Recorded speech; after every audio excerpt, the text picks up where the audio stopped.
Hello everyone, and welcome to today's SANS webcast, Going Past the Wire, Leveraging Social Engineering in Physical Security Assessments. My name is Carol Auth of the SANS Institute, and I will be moderating today's webcast. Today's featured speaker is Stephanie Carruthers, Social Engineering Professional. If during the webcast you have any questions for Stephanie, please enter them into the questions window located on the GoToWebinar interface. We will be answering them during the Q&A session at the end of the presentation. Please note that this webcast is being recorded, and a copy of the slides and recording of this webcast will be available for viewing later today and can be found on the SANS registration page. And with that, I'd like to hand the webcast over to Stephanie. Thank you for the intro, Carol. And I wanted to thank all of you for taking the time out of your busy day to listen into what I have to say. And also a big thanks to SANS for facilitating and hosting me on another webcast. I am happy to be back again. The title of this presentation is Going Past the Wire, Leveraging Social Engineering in Physical Security Assessments.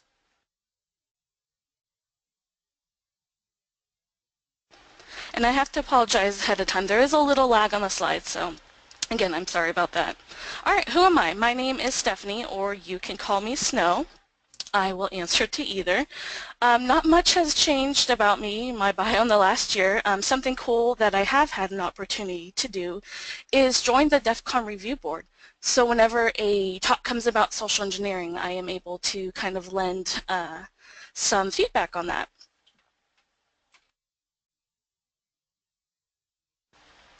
My company, Snowfensive, we've recently done just a little bit of rebranding with the name, but we specialize in offensive security services, so phishing, vishing, things of that nature, and a lot of physical security assessments as well.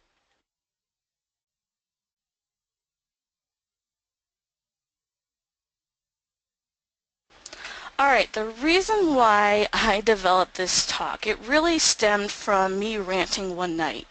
I was looking over some different companies of how they perform their physical security assessments, and I noticed a couple common themes, and that was really companies, their goals were to get on site through tailgating and plug some kind of device into the network. And that was it. That's not really testing the employees or the business's physical security controls. So if they do something like that, you're left with a pen test report. You're not testing the actual physical security elements of the building.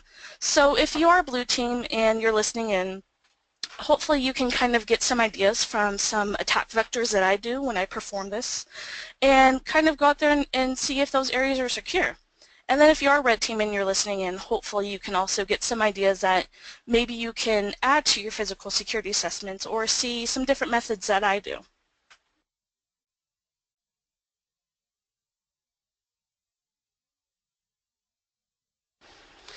And I do have to apologize, the icons were all nice and pretty. We kind of had some technical issues this morning, so if you do want a copy of my slide deck, I would be more than happy to email it to you. I have my contact information will be on the last slide, so that is something I can provide. But for the agenda for today, so I'm going to be going over OSINT, which is open source intelligence. You might hear it as OSINT, OSINT, OSI, tomato, tomato, handful of names, but open source intelligence is going out and finding information online or even in newspapers, radio, but it's publicly available information.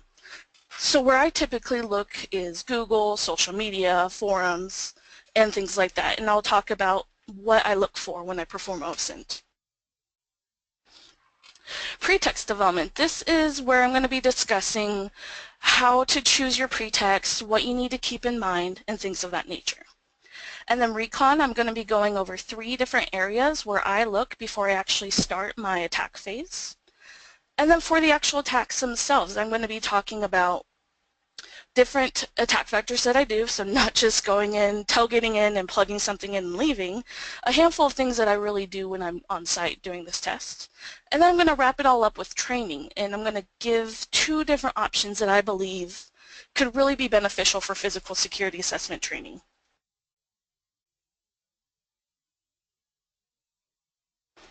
Alright, so when I talk about OSINT, I typically look for three places when I'm doing my physical security assessments. The first place I look is for employees. I try to see what their trappings are. And when I say trappings, I mean how they're dressed. If they all do wear badges, do they use the same lanyard around their neck, or do some people clip it at the waist? Or maybe some people wear different types of lanyards. These are all things you want to know, because if you go on site and you want to impersonate an employee, you really want to make sure that you blend in and there's nothing you do that stands out.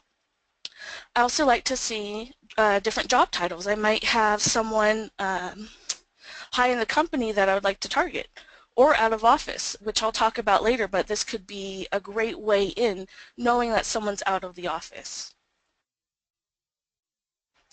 And then for the company location, I'm actually looking at the physical location of the company that I'm going to be visiting.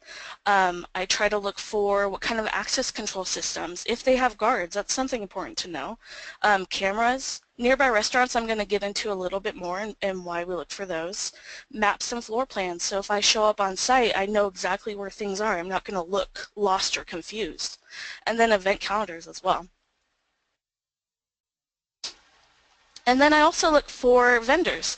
So if I'm not impersonating an employee, I'm most likely impersonating a vendor.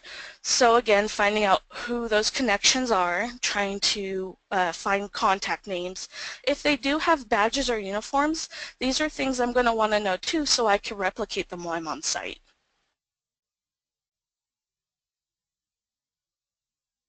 When I'm looking for employees online, the first step is that I go to is Facebook. And I like to type in the phrase people who work at and then my target company. And it usually gives a ton of different employees to choose from. I really like to target interns, as most of the time they're not receiving security awareness training.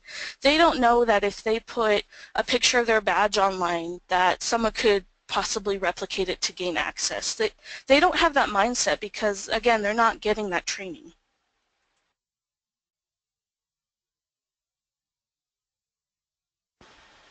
So these are some of the pictures that I did receive from Facebook. So the first two were from the employee on the previous page.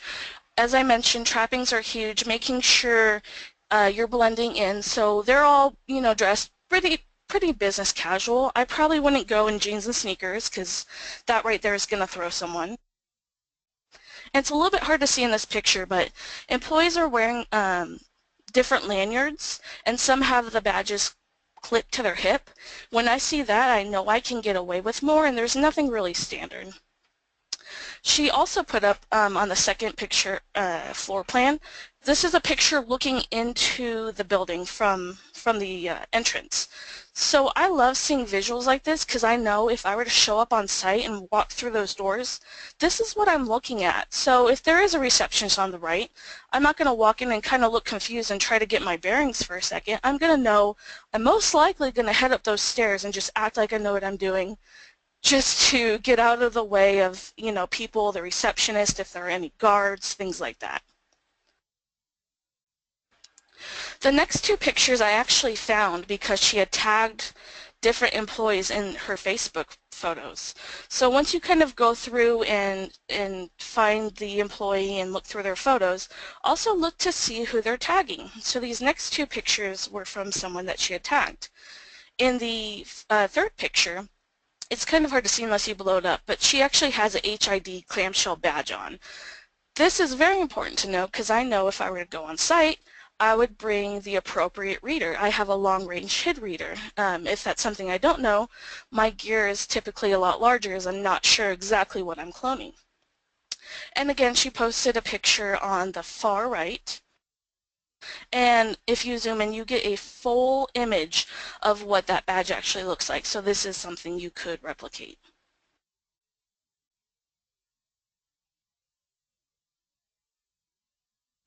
A lot of companies hide behind different policies and tailgating policies, or anti-tailgating policies rather. So on the left here you'll see something from Google. Check the badge behind you. They're really banking on the fact that employees aren't making their badges public. But when you do, like this picture on the right, that anti-tailgating policy really has no use anymore. So these are really things that companies should keep in mind.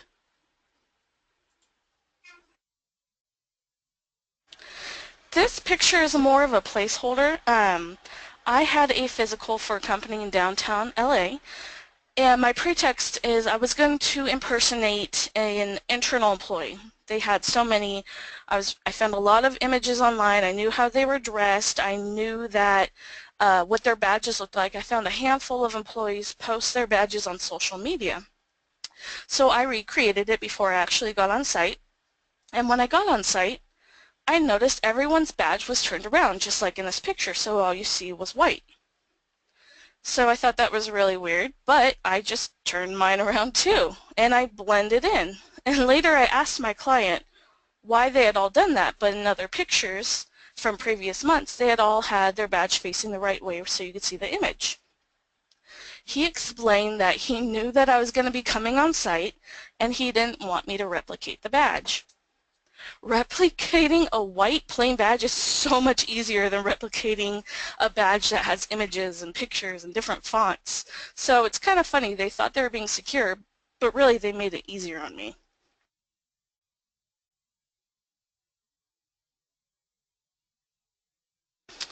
Floor plans, just like the visual of the girl who took a picture looking into her lobby. These are huge. If I'm able to find the layout, again, if I go on site, I know exactly when I get off the elevator, if I go left, if there's a bathroom right there where I can kind of duck out and catch my breath for a minute, that helps me out so much. You're just walking around. You know what to expect. You're not going to look lost and look like you don't know what you're doing, which puts a target on your head. So some of the places I like to look are loopnet.com. If the building's big enough in a shared building, if they're renting it or selling it, a lot of times I can find them on here, and they all have floor plans. If it's a large company and something like a really big building or tower, they'll have the name of the real estate company or the property management, sometimes hidden somewhere on their website. If you can find that, you could sometimes get floor plans from there as well. So here's an example of a building in downtown LA, and again you could see the floor plan. Also, you really want to make sure that you read the description in these floor plans or different sites, or if they are renting out similar offices. For an example here, I can see that they have security cameras and they have card entry systems, and also they list out other tenants in the building, which is really, really cool as well, because if I wanted to go on site, I could pretend that I was maybe interviewing with one of these places and I got lost. Or if I wanted the receptionist to print out my resume, I could pretend I'm going to one of these places.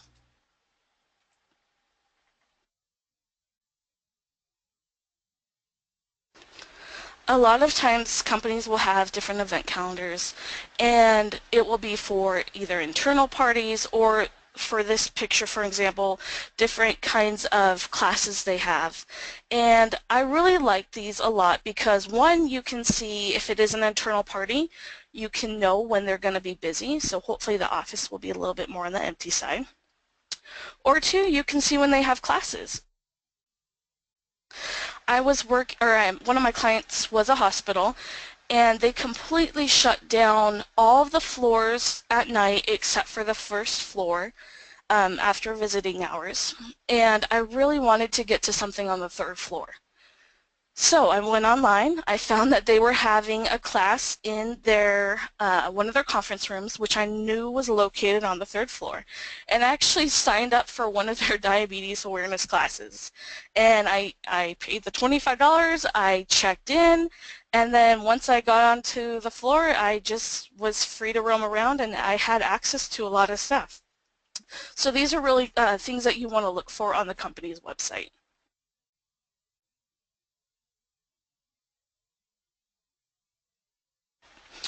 So if you type in your target company's address on Google, there's a button underneath called Nearby. And once you click that, you can click on restaurants. This is something I do every time before I go on site. I get a list of all the nearby places I believe employees would eat lunch, so that are somewhat close and maybe not really expensive. And then also I try to find coffee shops.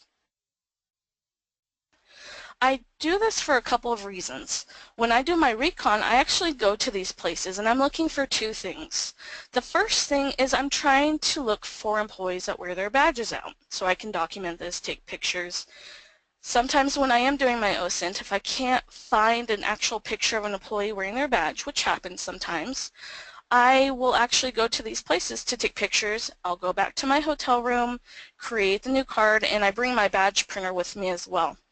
So I'm able to do it that, or replicate that way. The second reason why I like to go these places is I like to overhear small talk.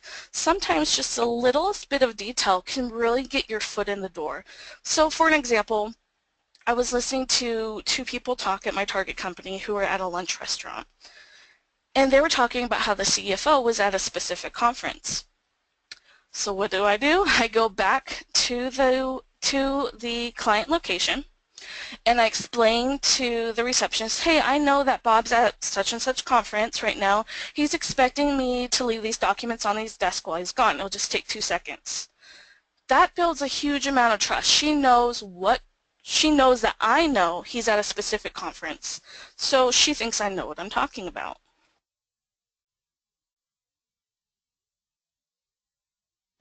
So I had a really cool video. It was about a minute long. If you're interested in watching it, please email me. Again, my contact information will be at the end. It's the title was, I believe, The Day in the Life of an Intern of a Microsoft Employee in Poland. It was so much information in such a short amount of time. YouTube is one of my favorite places to look for information. If the company does have their site, sometimes they'll have recruitment videos, intern videos, just even Ice Bucket Challenge and Harlem Shake videos, things like that, where they're not really seeing how much information you could get of it, so trappings, badges, things like that. So this next couple images that I'm going to show you, I pulled stills out of this video. So it opens with a close-up of a badge and a lanyard. You see the employee badging into the very front door. And this is important because if this is constantly locked, I know that if I'm showing up on site and try to open that door, I'm going to look like an idiot because I don't have a badge, right? The more you can do to blend in or not stand out is really important.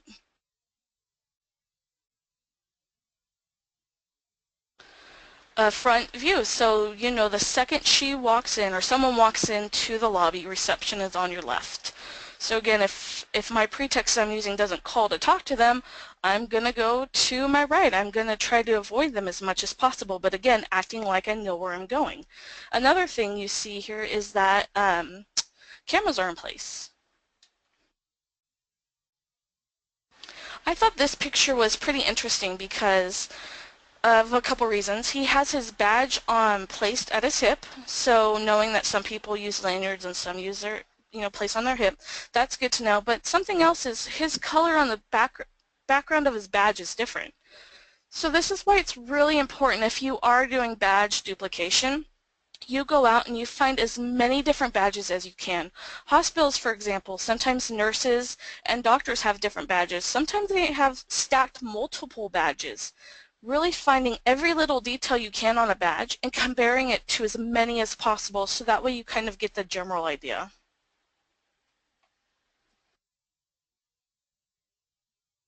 This was kind of fun. You just know that there's a KVM in place rather than a crash cart, so it's a little bit easier access. And then an image of someone's calendar. The thing that I just kind of thought was funny is they're a Microsoft shop, but you see Google Chrome up. So that kind of wraps up videos, but again, it's important to go out there and see if your company has their own YouTube channel, or even if sometimes employees will make their own videos. I've seen that in the past on their own personal thing, and a day in the life of a whatever employee, and they'll have a lot of information you can use out there. Now getting into vendors, this is really my only slide on vendors because I like to kind of have a starting place once I figure out what kind of vendor I want to use. I find the name of the vendor, and then I kind of circle back around to the employee face. So I try to find people that work at that vendor company so I can see things like their uniform or if they have a badge or especially business cards.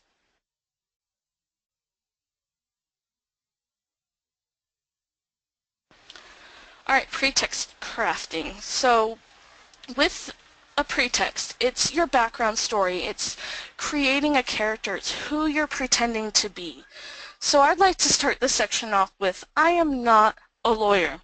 If you do physical security assessments and you have a question about a pretext, I strongly suggest you talk to your lawyer about who you're pretending to be and things like that. And it is illegal, so do not do this. Impersonate law enforcement, doctors, or even lawyers. Some states have different laws on who you are allowed to impersonate and who it's legal to impersonate, so I'd really check that out as well. And then scope limitations. Sometimes I have clients who say, I only want you to pretend to be an internal employee, things like that. So it's really limiting what you can do. Pretext reuse, which I have a story about next, is if you're visiting multiple sites, it's a pain. If you can get away from it, please do. And then appearance. It can really make or break a pretext. For example, if I'm pretending I'm a VP of a company, I'm not going to wear jeans and sneakers and show up in a beat-down car. I'm going to be dressed up and probably have some kind of a nice car service drop me off. Badges, business cards, and clipboards go a long way with a pretext. I've shown up on site and asked for things, and people just kind of glance at the badge I'm wearing, and they'll give it to me. They won't question it. They assume because you look like you're this person, you have the right credentials, that you know what you're doing.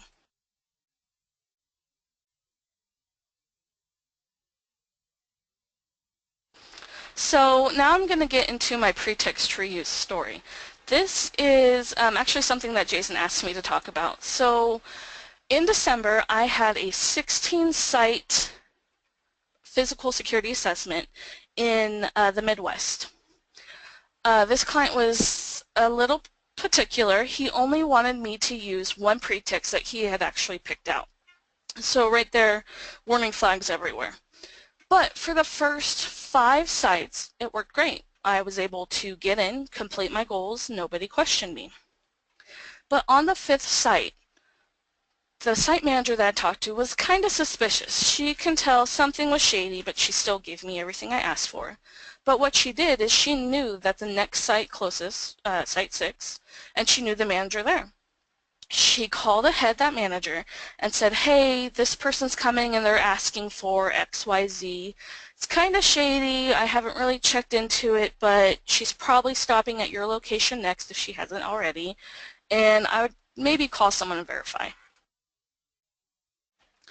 So site 6 apparently got that call after talking to her just 3 minutes before I even showed up on site. So I go up to the reception, explain why I'm there. And the poor thing looks terrified and I have no clue what's going on. So the site manager comes out and she starts talking to me, asking, questioning me, and her voice was shaking. Like I can tell she was really nervous, which made me really nervous. But as being as confident as I could, I, gave her all the information while I was there and she said, okay, I just need to go verify you. Please have a seat in our lobby. So I said, okay, so I'm sitting there waiting, tweeting, being bored, and I kind of realized like this is taking a while and my cover's probably blown. I should probably just leave so I can go to the next site, hopefully so my cover's not blown there. The second I stand up, I see the site manager, she must have gone out through a side door, and 2 police officers walking in the front entrance. So that's kind of the story of how I got the cops called on me, but pretext reuse is a big no-no, especially if you have tons of sites. If you have 2, 3 sites, you could get away with it. But the more you do it, the more likely you're going to get caught. And this is kind of going into the slides image, getting out of jail. There is no such thing as a get out of jail free card. People like to hide behind it and talk it up and say that it's going to save them from jail. But if someone's going to call the cops on you, they're going to call the cops on you. There's not much that's going to stop that.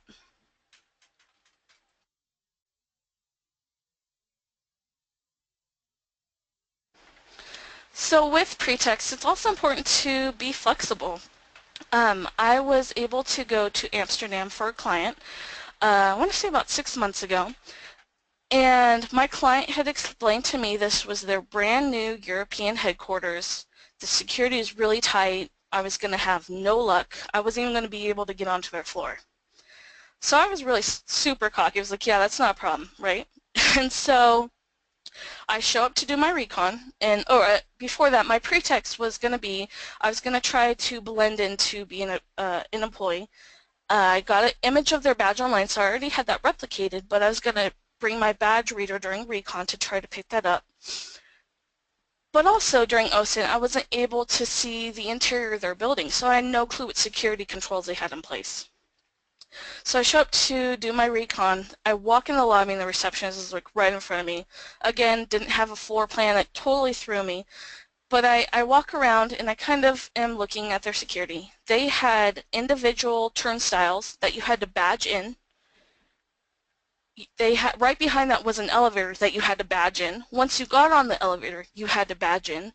They had security walking each of the floors and a handful of things. So I'm doing my recon. I can't pick up any badges, which is super frustrating. I go back to my hotel room and I have to think of another way. There's no employee side doors. I could tailgate in. Everything I can think of had been shot down. So really being flexible with your pretext is huge. So what I ended up doing is I changed my pretext completely. So I pretended that I was with investor relations from the corporate headquarters in America. I had called ahead and explained to the front desk staff that they were sending someone to have a tour of the facility as they had meetings with potential investors all that next week. So they bent over backwards to get me everything I wanted. The second I walked into the building, she was there waiting for me with coffee. She introduced me to the facilities manager who gave me a tour of every inch of their location. And as we're going through, I kind of explain things like, these potential investors, they're really concerned about physical security. They want to make sure that this isn't a site that's going to get broken into. And so I pretty much have him telling me all the weak points and where they're planning on fixing eventually. So if I was an attacker, I would know exactly how to break into that building at a later time. So again, being flexible with your pretexts, it's something that you should really keep in mind. All right, reconnaissance. So reconnaissance, I typically break out into 3 different domains, which is the perimeter, which is outside the building, the interior, inside of the building, and then nearby locations. So when I do the perimeter, I'm sitting in my car parked at different entrances. I try to see which entrances employees use, which entrances the public uses. A lot of time on the front door they'll have operating hours posted, so I know if it closes at 6, I want to be in there right before the doors close. See if there's anything else I could catch, like access control systems. Loading docks are really big. A lot of times people leave those open, or if there is something being, delivered, they'll have the door propped open. Dumpsters. And then for the interior, sometimes this is a little tricky if it is a small building with only a couple employees, or maybe it doesn't have public access. It's only for employees. This is harder. Sometimes I'll have to skip this during recon because that may blow my cover if they see me multiple times and I'm just walking around trying to see things. But again, if I can do this, I'm looking for what physical security controls they have in place. Do they have guards? Do they have cameras? And again, nearby, so coffee shops, restaurants, I try to go to, if there's a local Starbucks, I'll go and I'll hang out for about 30 minutes before employees typically start their day. So that kind of wraps up OSINT, pretext, and recon. So now I'm going to get into the different attack vectors. And I try to break them out in 3 ways. Low, medium, and high. So if I have an attack vector I'm trying to do that's low, this is something I can usually talk my way out of. It might be a little confusing for someone, but again, I'm not worried if I get caught doing this. I can keep going. Medium is a little more risky. It could really go either way, depends on the person catching you. And then high, if they catch you, your cover is blown and you are done. So now I'm going to be going into the different attack vectors that I do while I'm on site.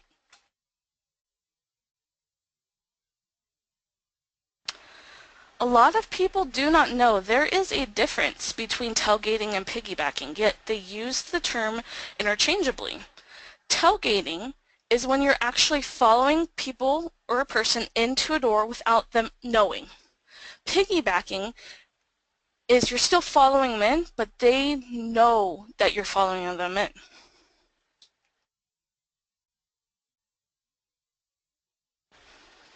When I was doing an on-site recently, this last February, I followed someone in and she knew about it, so I piggybacked her. Stephanie, are you speaking? I can't hear you.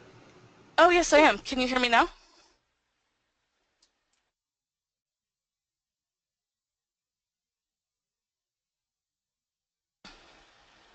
Hi, can you hear me now?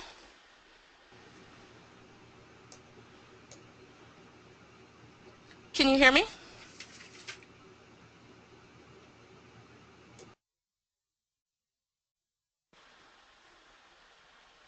Hey, I'm doing a test. Can you hear me?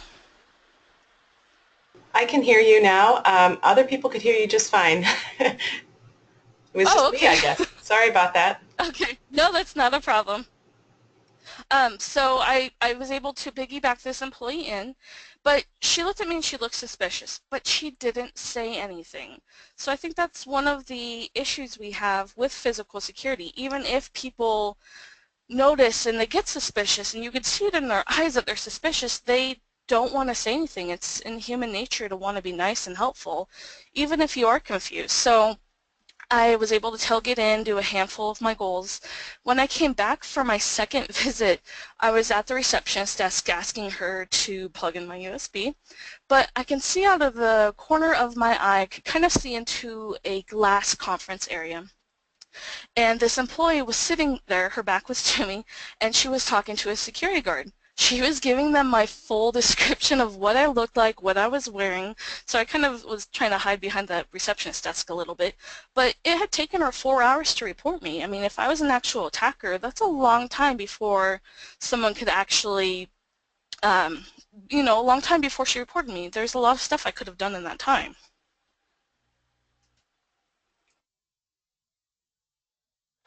Alright, document management is another attack vector I do. It is honestly a pretty way to say dumpster diving, but really doing more than just dumpster diving. So these are looking through trash cans, shred bins, break rooms, mail rooms. I'm really looking for anything that I can see sensitive paperwork. I'm going to talk about theft soon. That's one of my attack vectors. A lot of times document management is when theft isn't in play, when it's not in scope. So if I do see documents, I will try to take a picture of them just to prove what I saw.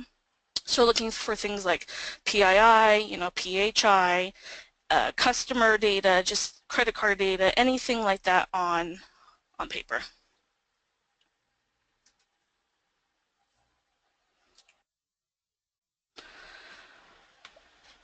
So shred bin on wheels, these are some of my favorite things. I was recently doing an on-site with JC, and even though they're locked, we were in after hours, I was able to will this into an office, leave him with these to shut the door, pick the lock, and go through all the things while I continued on my other attack vectors. But again, on wheels, just super convenient and fun.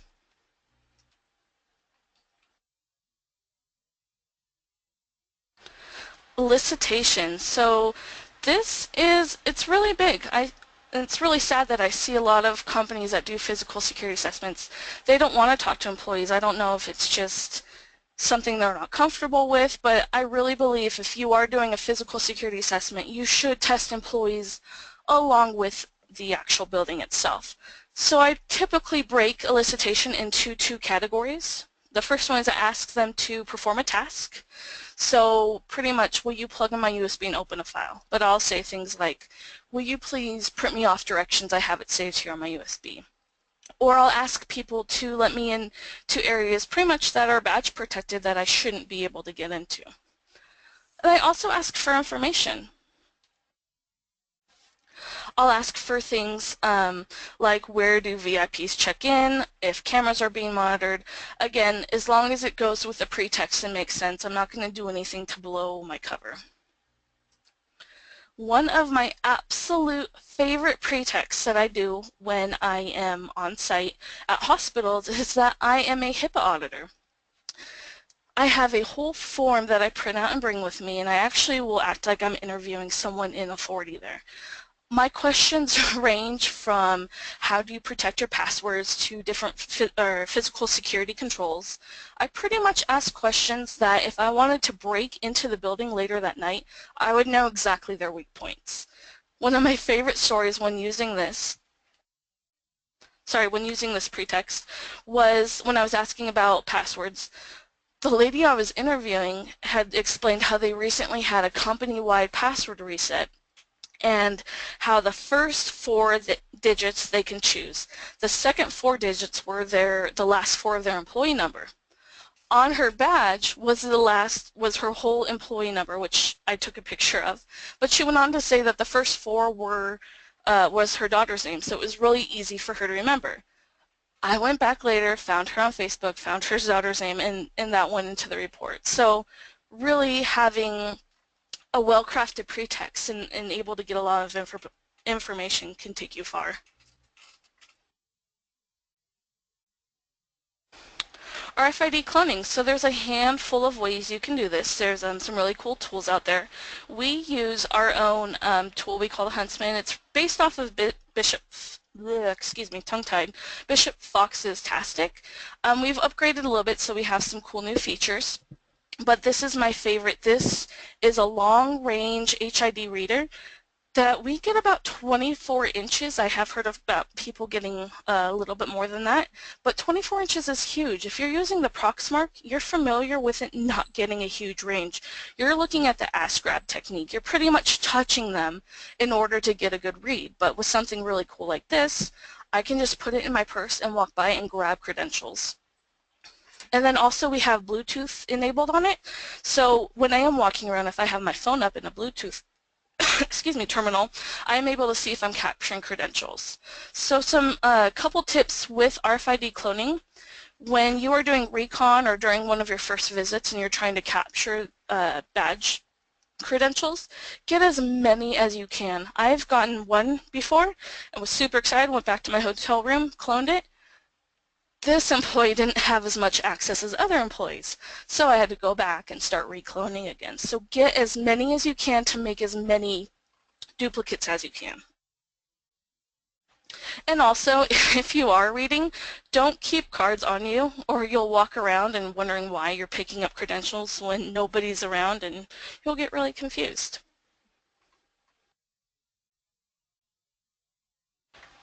Alright, USB drops. A handful of companies, if you go online and when you read about how they do physical security assessments, they will say that they pretty much put them in parking lots. And I apologize, this slide deck's supposed to remove any guesses, but the answer is you do not put them in parking lots. The reason why is because anyone can find them. If it's a shared building, you know, other companies could get them. If you have clients or patients that are in that parking lot, they can pick them up. Employees can take them home. I'm just kind of assuming other people like that are not in scope. So that's one thing. I do not like to put them in parking lots. I like to put them on employees' desks. One of my favorite things, I heard Jason Street say that he does, and it's worked really well for me, is I take a bunch of white envelopes, and if I walk by an office, I see the name on the door, I write down their name, stick the USB in the envelope, and put it on their desk. You're more likely to want to open something like that when it's more personable.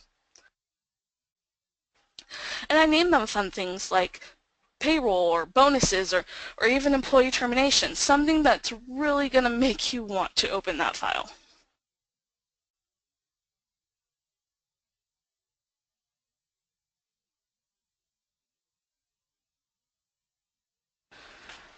When I do have someone open the file on the USB, they get this error message. It says, error, this file cannot be opened on this computer. I do this for a handful of reasons. One is I want to see how many times they try to open it, and two, I want to see if they open on other computers. So more than likely, I will see the same file being opened on one computer like 2 or 3 times, and then like 2 minutes later you'll see it being opened on another computer. So it's really getting you more hits. And we have something really cool with ours is I get instant text message the second it's open. So I'm able to see which USB, because I identify each specific USB so I can kind of track where I left them, and a handful of information. So this just calls back in, checks into my server, says, hey, I'm open, and spits me out a really cool text message.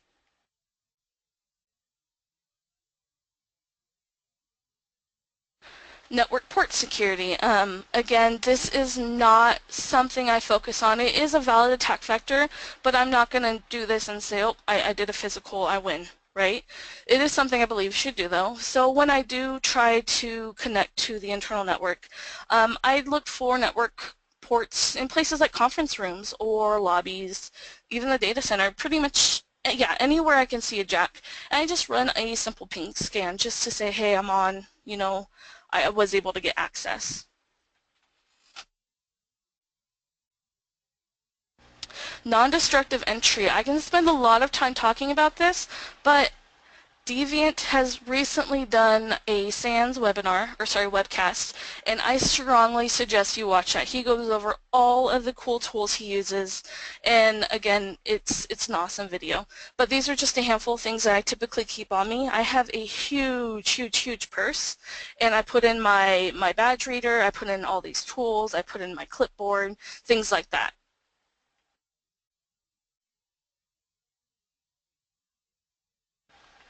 If someone does physicals and they just say they pick locks the whole time, they're either lying or not that smart. Picking locks, it's a kind of a high risk. It's loud, and if someone walks by, it's really hard to talk your way out of that one.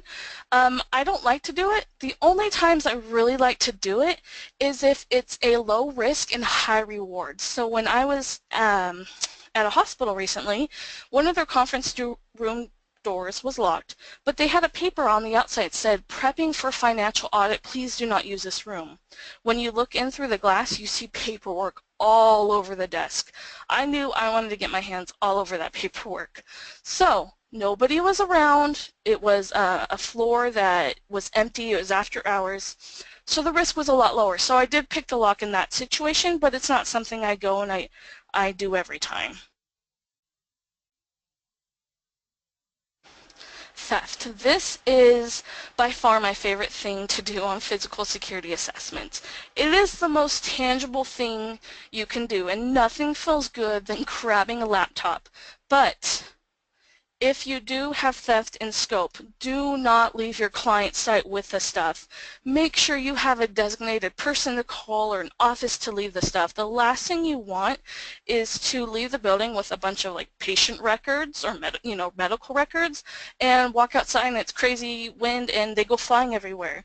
Or you leave it in your car or hotel and it gets broken into. That's the last thing you want on to have to deal with. But I look for things like laptops, company phones, again making sure these are company, not employee, files, building keys, or even badges. After hours access, so there are pros and cons to this. The pros would be, not a lot of staff around, or if they are staff, they're different staff, so you're kind of testing a different group of people. More features to test, right? And then the cons would be if there are cameras being monitored and it's really dead, you're going to stand out more like looking around stuff. So just, I like to limit my time after hours if that's the case. And again, you don't want to accidentally set off an alarm or anything, but this is a valid vector that I believe you should be testing. Alright, so those kind of wrap up my different attack vectors. Those are everything I do, and I have this attack risk chart, which I kind of explained earlier is low, medium, high. When I do my physical security assessments, I typically do 4 to 5 visits. My first visit is recon. My second visit is everything that's low risk. I can talk my way out of, it's not that big of a deal if I get caught because I can continue on. Next my next visit would be medium. So these are things like asking employees questions, or even doing the network ports, excuse me, scanning. And then hi, these are things, if I get caught, you know, they're going to call security or the cops or something like that. So that's really after hours access, non-destructive entry, and theft. The reason why I do it this way is because if I were to go in and start off with theft and I get my cover blown, that doesn't leave me time to test anything else. My cover is blown. So I really try to get in the more attack vectors as I can this way. And a couple tips and tricks. I'm sorry if I'm talking fast. I know time's kind of running out.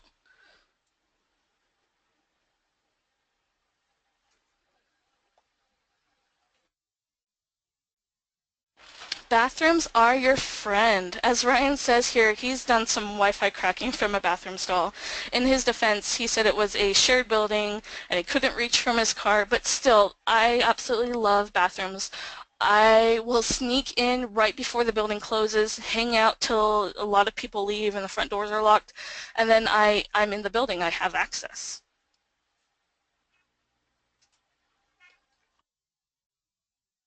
So get out of jail free card, this is something I kind of bitch about a lot.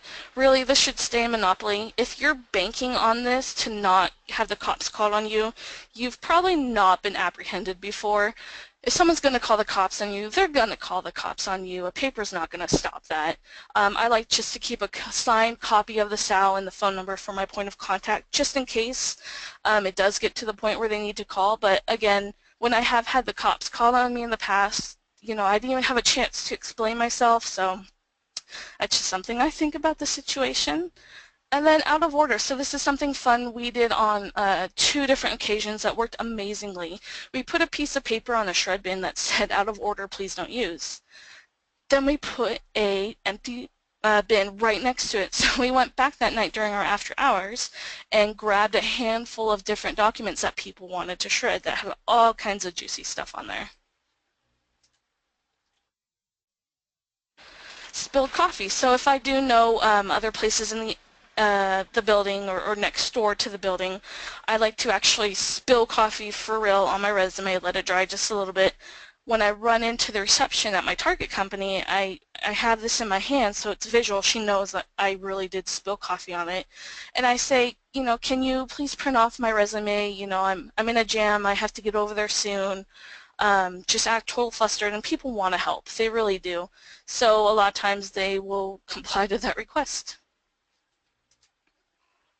All right, training. I believe training for physical security assessments can be done one of 2 ways, or even both. Teachable moments. So when I say teachable moments, I mean I'm going back either the day after my assessment or later that same day, and I'm going up to the people who maybe let me into secure areas or who I piggybacked and they didn't say anything. And I try to find these people and I explain to them, hey, I could have been a bad guy. You know, you just gave me access to whatever. You just let me in without questioning me.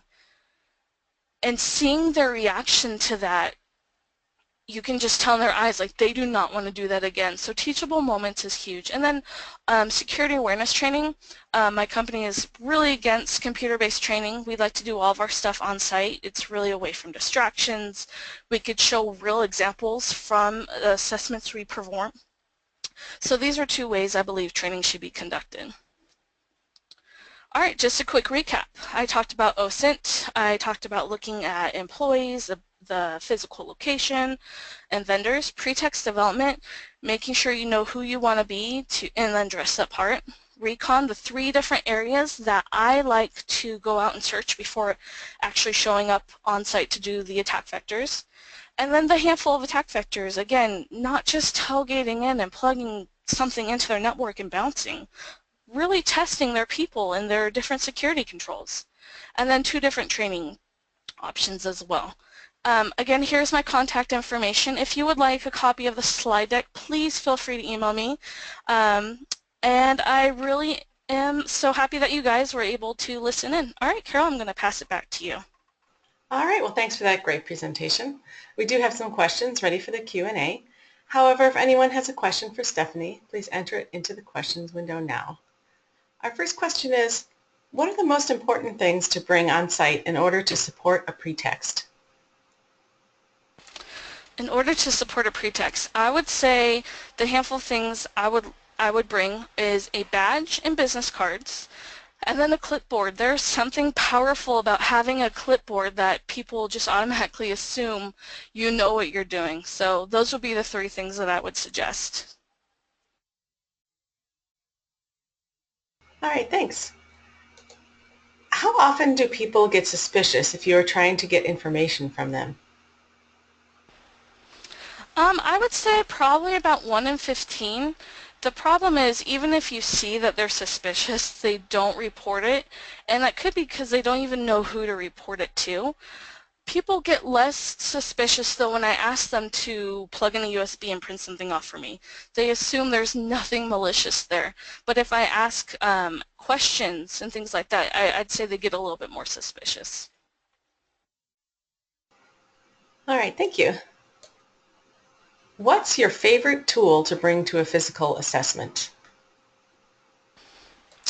My favorite tool, I would probably say honestly a clipboard. Again, that's really powerful. A lot of people assume if you have a clipboard and some documents, especially with their logo on them and the logo of who you're impersonating, that really goes a long way. Do you have any book recommendations for elicitation?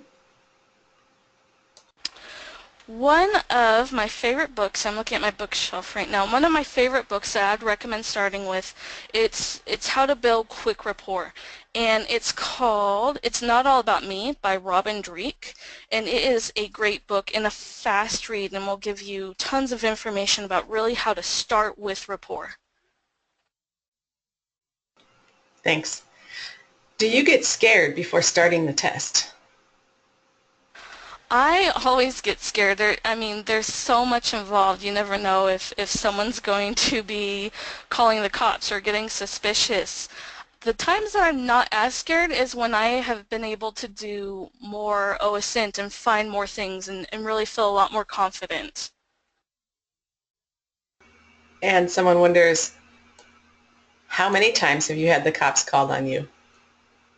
So far, only once. So knock on wood, but just the one time. How have you gently trained folks who've fallen for your social engineering strategies so that they don't feel experimented on? Have you had any bad experiences with this or any great experiences with this?